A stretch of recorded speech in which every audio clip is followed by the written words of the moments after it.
नमस्कार। आप सुन रहे हैं पॉडकास्ट स्पीकर और मैं हूं आपके साथ अंशु वर्मा। दोस्तों, आज हम बात करेंगे हिंदी सिनेमा के शोमैन राज कपूर की उस फिल्म की जिसने रिलीज होते ही पूरे देश में तहलका मचा दिया। फिल्म का नाम था राम तेरी गंगा मैली। इस फिल्म को लेकर इतना बड़ा विवाद हुआ कि सेंसर बोर्ड से लेकर संसद तक चर्चाएं हुई। तो क्या थी ये विवाद और क्यों कहा जाता है कि राज कपूर ने बॉलीवुड में बोल्डनेस की सीमाएं तोड़ दी? आइए जानते हैं पूरी कहानी। साल था 1985। राज कपूर अपने करियर के आखिरी दौर में थे और उन्होंने कई सुपरहिट फिल्में दी जो थी आवारा, श्री 420, बॉबी, सत्यम शिवम सुंदरम। लेकिन इस बार उनका विषय कुछ और था। गंगा नदी की पवित्रता और भारतीय समाज की गंदगी।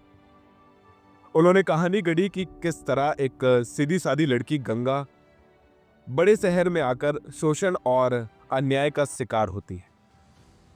राज कपूर का मानना था कि गंगा सिर्फ नदी नहीं बल्कि भारतीय संस्कृति और स्त्री शक्ति का प्रतीक है। अब बात करते हैं उस विवादित हिस्से की जिसने पूरे देश को हिला दिया। फिल्म में मंदाकिनी ने गंगा का किरदार निभाया था। सबसे ज्यादा विवाद तब हुआ जब फिल्म में मंदाकिनी को सफेद साड़ी में झरने के नीचे नहाते हुए दिखाया गया। दरअसल कपड़े भीगे और स्क्रीन पर बोल्डनेस का नया दौर शुरू हो गया। उस समय भारतीय सिनेमा में इस तरह का सीन बहुत बड़ी बात थी। लोगों ने कहा कि राज कपूर ने भक्ति और बोल्डनेस को मिलाकर समाज को झकझोर दिया था। इसी के बाद दूसरा विवादित सीन था जब गंगा अपने बच्चे को स्तनपान कराते हुए दिखाई गई। आज ये दृश्य भले ही नेचुरल लगे लेकिन 1980 के दशक में इसे लेकर तूफान मच गया। लोगों ने राज कपूर पर अश्लीलता फैलाने और भारतीय संस्कृति का मजाक उड़ाने का आरोप भी लगाया। फिल्म रिलीज होते ही अखबारों में सुर्खियां छप गईं कि क्या गंगा वाकई मैली हो गई है। राज कपूर ने पवित्रता को बदनाम किया। हिंदी सिनेमा का सबसे बोल्ड सीन। सेंसर बोर्ड पर भी दबाव बना कि फिल्म को रोका जाए, लेकिन फिल्म को यूए सर्टिफिकेट मिल गया। जनता का रिएक्शन दिलचस्प था और एक तरफ दर्शक टिकट खिड़कियों पर टूट पड़े और फिल्म हाउसफुल हो गई। दूसरी तरफ धार्मिक संगठनों और कुछ नेताओं ने इसे बैन करने की मांग उठाई।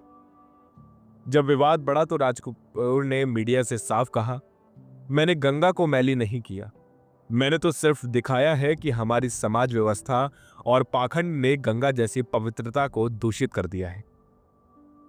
उन्होंने बताया कि उनका मकसद अश्लीलता दिखाना नहीं बल्कि समाज की सच्चाई को पर्दे पर लाना था।